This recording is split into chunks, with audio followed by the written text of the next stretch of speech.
Welcome back to part 2 of the SpongeBob Flower stained glass mirror. We're going to finish this one up today, so stick around to the end. Before we start, we got to put a clear coat on the edges of the mirrors and let it dry. That way the chemicals we use during soldering won't eat away at the backing of the mirror.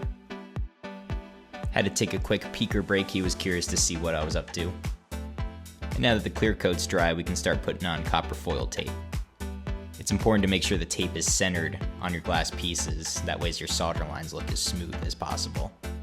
Then I'm rolling a burnishing tool over the edges to make sure that the foil is flush with the glass. And then I just have to repeat this process 17 more times. As you can imagine, this took a while to do. But that's okay, because the better that your foiling is, the smoother your soldering lines will be. And I had to take one more peeker break before I took the piece upstairs to finish it.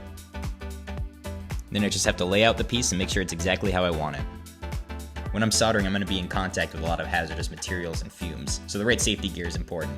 Here's what I wear, starting with latex gloves, an N95 mask, face shield, heat-resistant gloves, and then I gotta open up a door to make sure the ventilation is good. And then it's time to add flux to the front of the piece. This is a super acidic compound that helps the copper and solder bind together. Then I'm gonna do what's called tack soldering, which holds the pieces in place until I'm able to finish the rest of the lines. And then I'm gonna take my sweet old time soldering the front of the piece. This is the only side that people are gonna see, so I wanna really make sure that the lines are smooth on this one.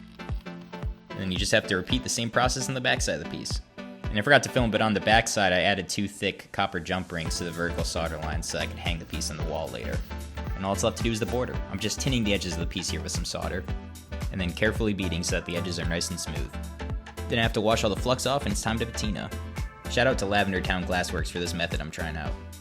All you gotta do is buff out the solder lines with a sunshine cloth, and then you add the patina with a little square of a magic eraser.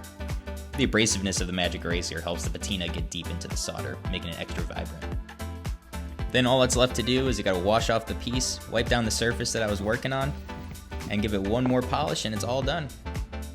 I'm super stoked how this piece turned out, and I'm gonna make them in a light blue as well. Let me know if there's any other colors you wanna see. And here's the end result. I just gotta run some hanging wire between the 2 jump rings so I can mount it on the wall. And y'all, look at this thing. This thing turned out way better than I could have ever imagined. And if you want me to make you one, you can order in my shop. Okay, bye!